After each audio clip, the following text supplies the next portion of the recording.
So let us start with question number 21।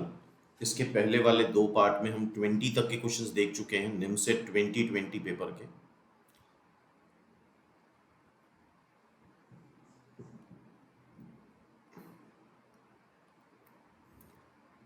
अब देखते हैं question number 21।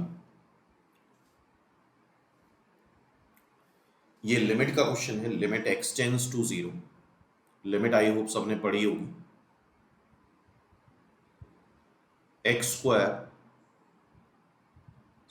e to the power sine 1 by x।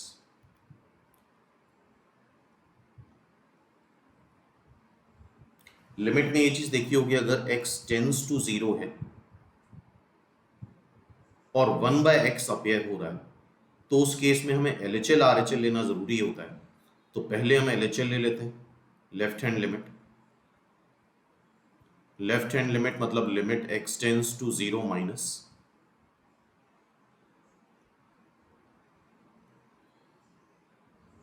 x square e to the power sine 1 by x।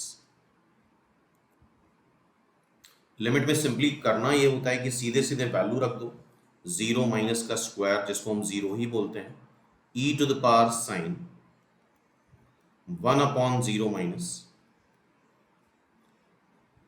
0 minus का square हो जाएगा 0 plus का square, 0 से slightly बड़ा हो जाएगा, 0 माइनस का स्क्वायर करोगे पॉजिटिव बन जाएगा और ये बन जाएगा sine minus infinity. Sine infinity हो या साइन माइनस इंफिनिटी हो, ये लाई करता है बिटवीन 1 से -1। साइन की रेंज 1 से -1 होती है, तो ये वैल्यू जो लाई करेगी वो लाई करेगी 1 से -1। e की पावर 1 से -1 करोगे तो कोई फाइनाइट नंबर आएगा और उसको 0 से मल्टीप्लाई कर देंगे तो फाइनली आंसर 0 आ जाएगा। इसी तरह से RHL अगर निकालते हैं,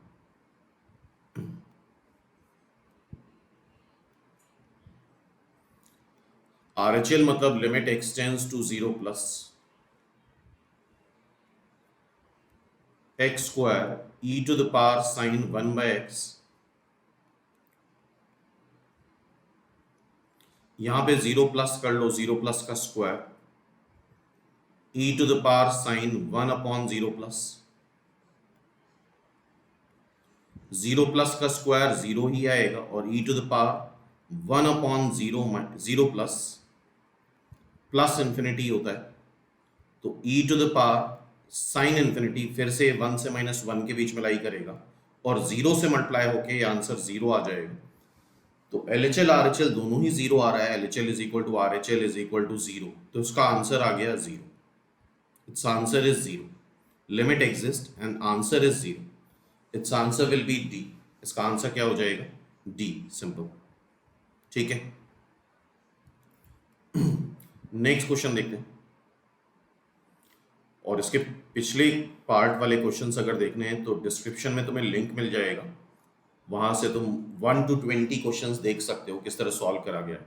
ये फंक्शन दे रखा है x स्क्वायर जब x नेगेटिव है लेस देन 0 और 2 sin x जब x पॉजिटिव है। x इज इक्वल टू 0 पे मिनिमा मैक्सिमा की बात करी गई है, डिसकंटिन्यूटी की बात करी गई। तो पहले तो कॉन्टिन्यूटी या डिसकंटिन्यूटी की बात कर लेते हैं। तो यहाँ डाउटफुल पॉइंट कौन सा है? x is equal to 0। सबसे पहले कॉन्टिन्यूटी के लिए f0 निकालो। 0 पे इक्वलिटी कहाँ पे आ रही है? यहाँ पे आ रही है, तो 0 यहाँ पे रख दो, 0 का स्क्वायर हो जाएगा 0। फिर LHL निकाल लो, left hand limit. Left hand limit मतलब 0 से पहले, 0 से पहले कौन सा फंक्शन है? लेस देन 0 में x स्क्वायर है तो x स्क्वायर रख दो और लिमिट में सिंपली 0 रख देते हैं। 0 माइनस का स्क्वायर 0 प्लस आएगा और आंसर 0 प्लस नहीं लिखते हैं, आंसर हमेशा 0 ही लिखा जाता है।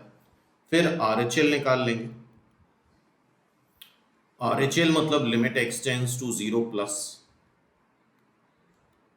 0 से बड़े में क्या आ रहा है? 2 sin x आ रहा है, 2 sin 0। sin 0 0 होता है तो ये भी 0 आ जाएगा। तो LHL is equal to RHL is equal to f of 0 आ रहा है। इसका मतलब 0 पे कॉन्टिन्यूअस है। 0 पे फंक्शन कैसा है? कॉन्टिन्यूअस है। तो ये ऑप्शन तो एलिमिनेट हो गया सी, ठीक है। अब point of maxima point of minima dy by D x से भी तुम निकाल सकते हो, या फिर तुम ग्राफ बना सकते हो, जो थोड़ा आसान मेथड पड़ेगा यहाँ पे। y is equal to x square है फंक्शन, जब x नेगेटिव है। तो एक्स स्क्वायर का ग्राफ आई होप पता होना चाहिए लोगों को। एक्स स्क्वायर का ग्राफ ये आता है, ठीक है, और x नेगेटिव में लेना है हमें, तो इतना पोर्शन हो जाएगा ये y is equal to x square हो गया जब x नेगेटिव है, ठीक है। y is equal to 2 sin x,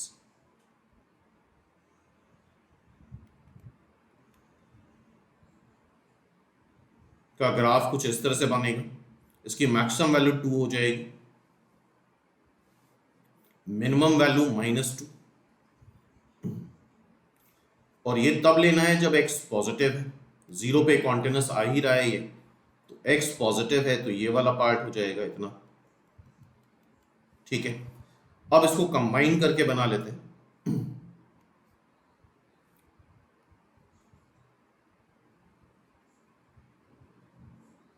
y is equal to x square ये हो गया,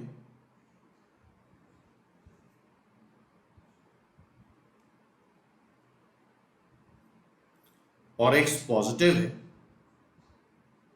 तो साइन 2 sin x ये बन जाएगा।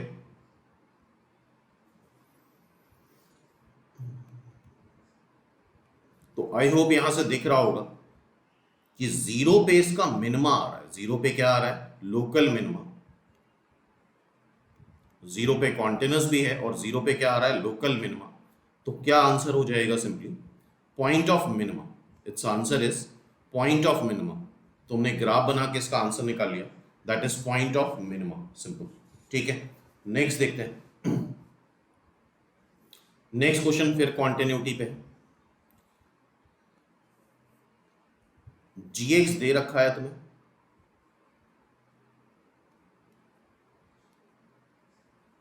इसको डिवाइड कर दो 2x से, तो x बाई 2 माइनस 1 बाई 2, जब x 0 नहीं है।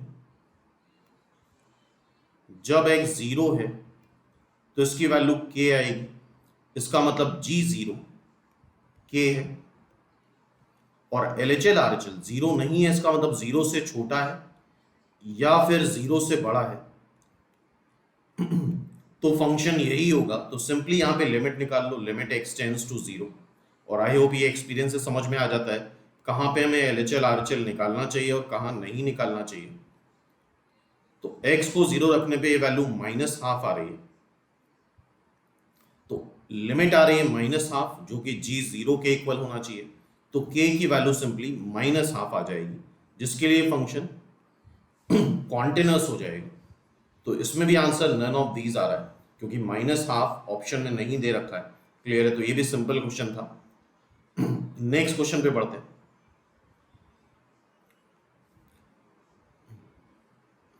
Find the interval for which the graph, या फिर ये फंक्शन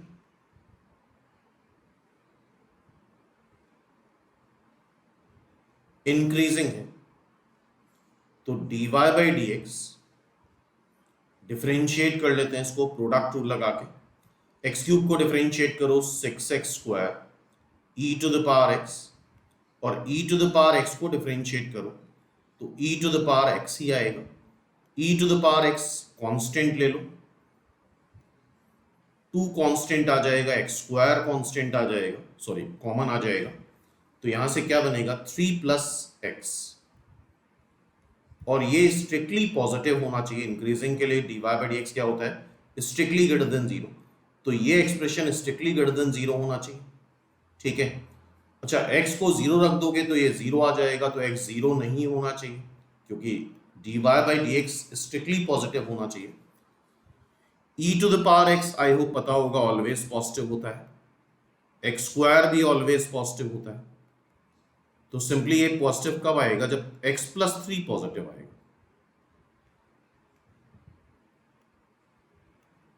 मतलब x -3 से बड़ा होगा। -3 से बड़ा होना चाहिए, लेकिन 0 नहीं होना चाहिए। तो -3 से 0 यूनियन 0 से इंफिनिटी, तो -3 से बड़ा हो गया, तो इट्स आंसर इज ए। अच्छा, कुछ बुक्स में तुम्हें इसका आंसर सी भी मिल जाएगा, क्योंकि कई जगह इंक्रीजिंग में हम dy बाई डी एक्स को ग्रेटर देन और इक्वल टू 0 भी लेते हैं, तो इस चीज में थोड़ा सा एम्बिग्यूटी रहती है। लेकिन अगर ये आंसर दे रखा है ए, तो फिर हमें ए ही टिक करना चाहिए। स्ट्रिक्टली इंक्रीजिंग के लिए dy by D X strictly greater than 0 ही लेना चाहिए। ठीक है, नेक्स्ट देखते हैं। ये अच्छा क्वेश्चन था। इनडेफिनिट के 2 क्वेश्चंस आए थे, डेफिनिट के भी 2 क्वेश्चंस आए थे, और यूजुअली 2020 में ये था, एक क्वेश्चन थोड़ा आसान था तो एक थोड़ा डिफिकल्ट था। जैसे फॉर एग्जांपल 25 काफी लोग नहीं कर पाए थे। ये है sec square X cosec to the power 4x dx। इसको बेसिकली इस तरह के सम के फॉर्म में लाना है और k की वैल्यू हमें बतानी है। ठीक है, वैसे दोनों साइड डिफरेंशिएट करके भी हो जाता है, लेकिन कई बार लोग ट्रिग्नोमेट्रिक कैलकुलेशन में फंस जाते हैं, तो मेथड तो पता ही होना चाहिए इनडेफिनिट को कैसे इसको इंटीग्रेट करेंगे।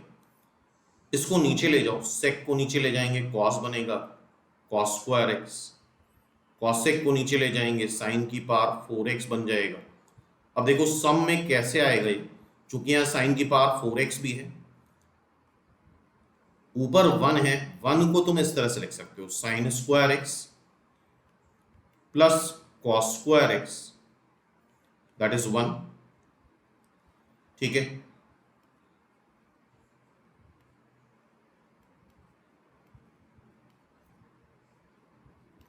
और चूंकि यहां साइन की पावर 4x है, तो इस वजह से 1 का स्क्वायर भी कर सकते हो। तो sign square X plus cos square x 1 होता है, उसका स्क्वायर करोगे फिर से 1 आएगा। तो हमने यहाँ पे क्या लिख दिया है, हमने लिख दिया है sine square X plus cos square X का होल स्क्वायर।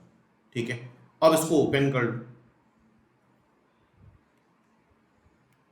साइन की पावर 4x प्लस कॉस की power 4x plus 2 sine square X cos square X upon cos square X sine की पावर 4x। अब इसको इंडिविजुअली हम divide कर लेंगे,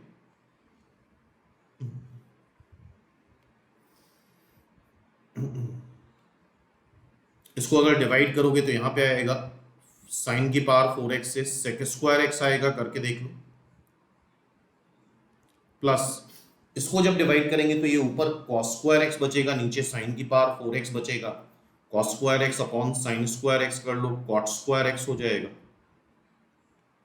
और साइन स्क्वायर एक्स नीचे बचेगा, कॉसेक स्क्वायर एक्स बन जाएगा, और इसको जब फाइनली डिवाइड करोगे तो कॉस स्क्वायर एक्स कैंसिल होगा, ये बन जाएगा cosec to the power cosec square X dx। ठीक है, tan x का डेरिवेटिव sec स्क्वायर एक्स होता है, तो उसको इंटीग्रेट करोगे तो tan x आ जाएगा। और बाय द वे हमसे tan x का ही कोफिशिएंट पूछा गया है, तो tan x का कोफिशिएंट क्या आ जाएगा 1, tan x का कोफिशिएंट क्या आ रहा है 1 आ रहा है।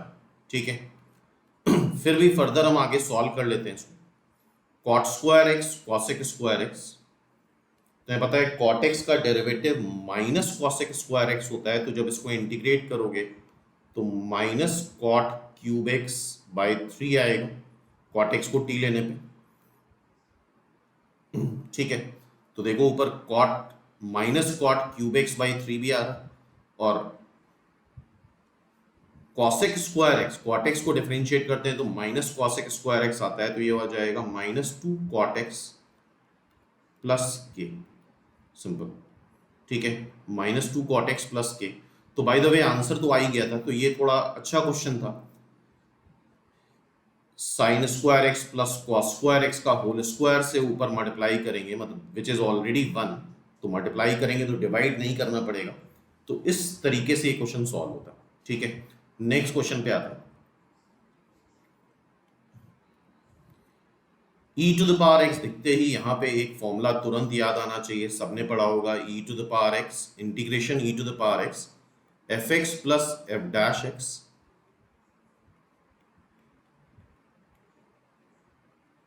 Is equal to E to the power X F X. तो जैसा हम लोग देख रहे हैं, दो इंडेफिनिट इंटीग्रल क्वेश्चन आए थे। एक पिछला वाला क्वेश्चन थोड़ा ट्रिकी था, ये वाला क्वेश्चन रिलेटिवली आसान है। तो E to the power X 1 upon cos square X करोगे तो सेक स्क्वायर एक्स आएगा, और इसको जब तुम डिवाइड करोगे कॉस एक्स तो ये हो जाएगा tan X dx। tan X का डेरिवेटिव सेक स्क्वायर एक्स, तो e to the power x tan x plus c, सीधे सीधे आंसर आ गया। तो ये बिल्कुल स्ट्रेट क्वेश्चन था इनडेफिनिट का। ठीक है, तो पैटर्न समझने की कोशिश करो। दो क्वेश्चन आ रहे हैं एक टॉपिक से, और एक थोड़ा डिफिकल्ट है और एक इजी है। ठीक है, तो इस एप्लीकेशन से हम डायरेक्टली इसका आंसर निकाल सकते हैं। नेक्स्ट देखो 27, IN दे रखा है तुम्हें,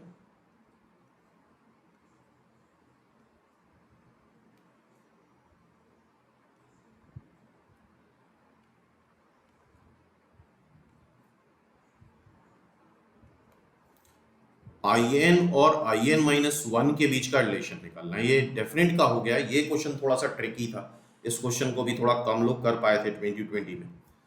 तो ये एक आइडिया होना चाहिए, डिग्री रिड्यूस तब होती है। IN का मतलब ये हुआ कि पावर n है IN में, IN-1 में यही सेम जो इंटीग्रल है उसकी पावर n-1 आ जाएगी। तो ऐसे केस में हमेशा बाई पार्ट्स ही यूज होता है। तो देखते हैं जरा बाई पार्ट्स को लगा के, और यहां पे बाई पार्ट्स लगाना है।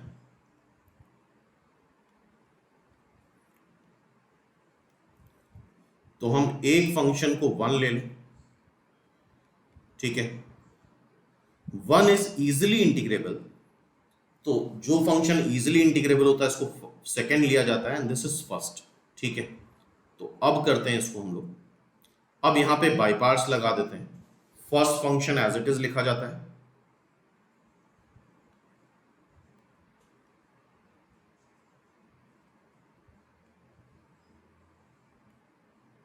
सेकेंड फंक्शन 1 का इंटीग्रेशन x हो जाएगा 0 से a माइनस, फिर 0 से a फर्स्ट फंक्शन का डिफरेंशिएशन होता है n times a square minus X square की power n-1। a square minus X square को अब डिफरेंशिएट करो तो a स्क्वायर का 0 माइनस एक्स स्क्वायर का -2x, फिर 1 को सेकेंड फंक्शन को इंटीग्रेट करते हैं तो x आ जाएगा dx। ठीक है, यहां पे a जब रखोगे तो 0 आ जाएगा, और जब x को 0 रखोगे, x को a रखेंगे तो a square minus a square 0, और x को जब 0 रखोगे तो ये वाला x 0 आ जाएगा, तो ये पूरा टर्म 0 बन गया। ये -2 बाहर ले जाओ तो ये +2n बन जाएगा। 0 से a square minus X square की पावर n-1, यहां से in-1 अपेयर हो जाएगा, ये एक्स स्क्वायर बन रहा है यहां पे। अब देखो क्या करेंगे नेक्स्ट स्टेप में। दिस इज in, एक माइनस साइन बाहर ले लो, ये एक ट्रिक है यहां पे, इसको ध्यान से देखना। a square minus X square की पावर n-1, ये माइनस साइन जो बाहर लिया है इसको भी माइनस साइन दे देते हैं, एक्स स्क्वायर को a स्क्वायर ऐड कर देते हैं, a स्क्वायर सब्ट्रैक्ट कर देते हैं dx, इसको पूरा इससे मल्टीप्लाई कर लो,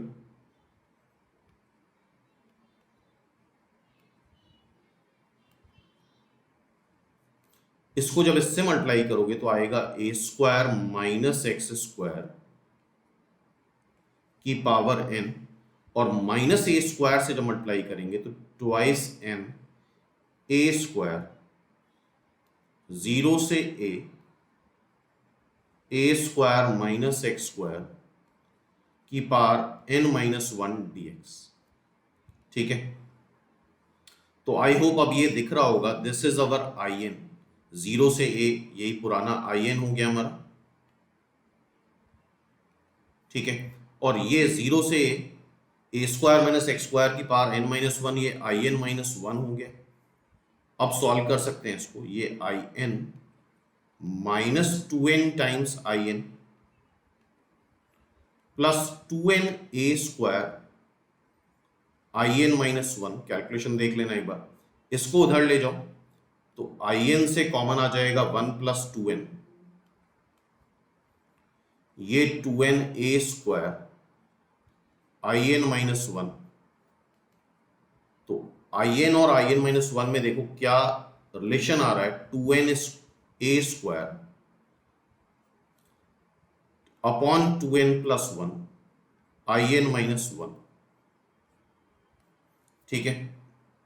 2n A square upon 2n plus 1, 2n A square upon 2n plus 1 I N minus 1, A is the answer.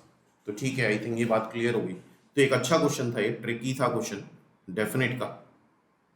तो डेफिनेट में भी एक क्वेश्चन इजी और एक क्वेश्चन थोड़ा सा ट्रिकी, लाइक ये क्वेश्चन ट्रिकी था, बाय पार्ट्स लगाना और फिर यहाँ से ए स्क्वायर माइनस एक्स स्क्वायर फिर से अपेयर कराना, ठीक है। तो यूजुअली उतने प्रेशर में थोड़ा सा ट्रिक कम याद आती है। नेक्स्ट क्वेश्चन देखते हैं, ये इवन ऑड के कंसेप्ट पे है क्वेश्चन, आई थिंक याद आ रहा होगा। माइनस ए से ए अगर है, F X D x symmetrical limits हैं, तो अगर एफ एक्स इवन है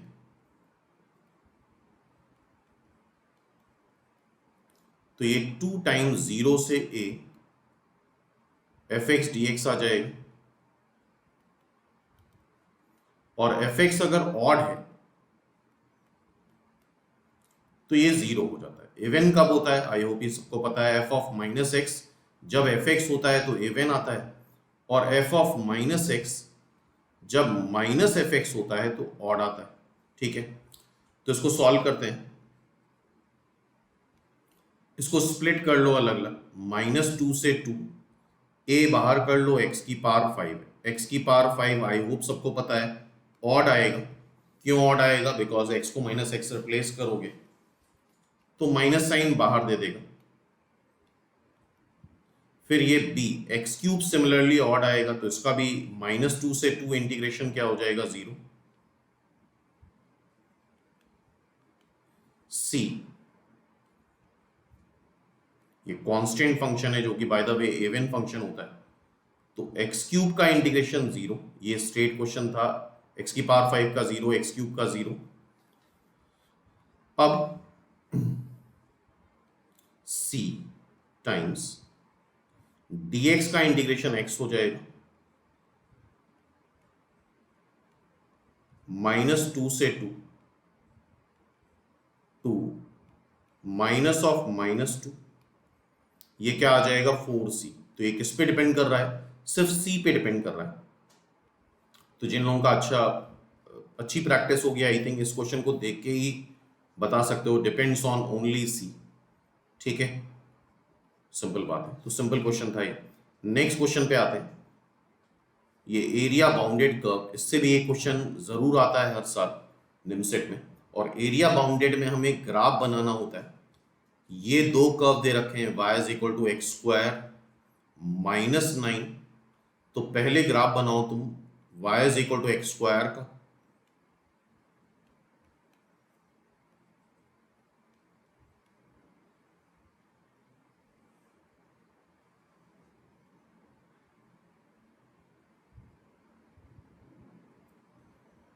फिर y is equal to x square -9 का ग्राफ बना लो।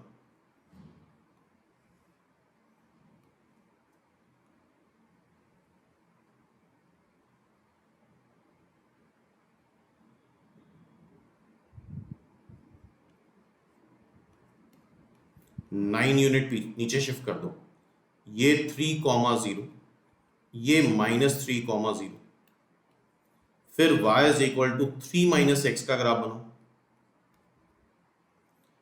x को 0 रखोगे तो y की वैल्यू 3 आएगी, y को 0 रखोगे तो x की वैल्यू 3 आ जाएगी। ये y is equal to 3 - x का ग्राफ हो गया। अब इसको एक साथ बना लेते हैं, एक ही कार्टेशियन सिस्टम में।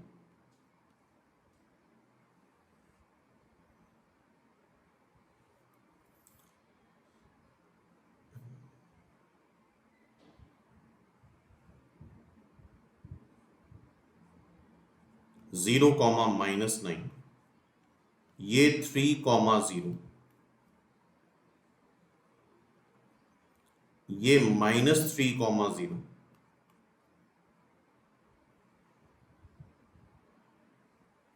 y is equal to x -3 का ग्राफ हम बना रहे हैं, ये बन रहा है y is equal to 3 - x का ग्राफ। ठीक है, ये 0, 3 और ये 0, -3 और साथ में दे रखा है तुम्हें, पूरा ग्राफ हमने बना लिया और चाहो तो उसको आगे भी बढ़ा सकते हो तुम।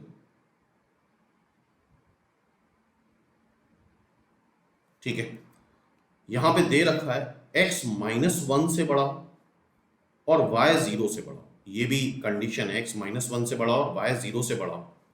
तो x -1 से बड़ा है, x is equal to -1 line draw कर लेते हैं, -1 कहीं यहां पे मान लो,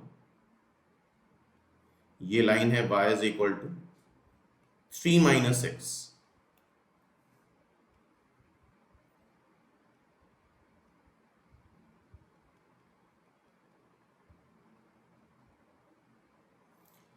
x -1 से बड़ा है तो ये केस होगा इधर -1 से बड़ा, और y greater than 0, y greater than 0 ऊपर हो जाएगा ये। इस लाइन में x को जब -1 तुम रखोगे तो ये जो पॉइंट आएगा, लेट से p, ये आ जाएगा तुम्हारा, x को -1 रखा तो y वैल्यू 4 आ रही, ठीक है। और -1 से 3 तक गौर से देखो, हमें कौन सा एरिया निकालना है, थोड़ा आसान कर दिया है इन्होंने, बेसिकली इस ट्रायंगल का एरिया निकालना है, क्योंकि y ग्रेटर देन 0 ऊपर ही होगा, x ग्रेटर देन -1 नीचे ही होगा, ठीक है। तो this is p, this is q, this is r, तो ये ट्रायंगल बन गया, ट्रायंगल PQR का एरिया। और ये तो थोड़ा आसान क्वेश्चन था, लेकिन एरिया अंडर कर्व के क्वेश्चन थोड़े लेंदी हो सकते हैं, तो इस बात को ध्यान रखना, सोच समझ के ही अटेम्प्ट करने वाला होता है। तो हाफ बेस, बेस क्या हो जाएगा QR, हाइट क्या हो जाएगी PQ, half base into height, -1 से 3 तक ये क्या हो गया 4, और ये भी लेंथ क्या हो गई 4, half base into height, that is its answer will be 8। और आई थिंक ऐसा कोई आंसर दे नहीं रखा है, तो नन ऑफ दीज, और नन ऑफ दीज का किसी पेपर में ज्यादा होना थोड़ा खतरनाक बात होती है, क्योंकि एग्जामिनेशन टाइम पे तुम्हारा आंसर नहीं मैच करता है तो फिर बहुत मुश्किल होती है नन ऑफ दीज को टिक करना, ठीक है। तो ये क्वेश्चन कुछ कैलकुलस के हो गए 2020 के। नेक्स्ट पार्ट में हम लोग वेक्टर और ट्रिग्नोमेट्री वगैरह क्वेश्चंस देखेंगे, ठीक है।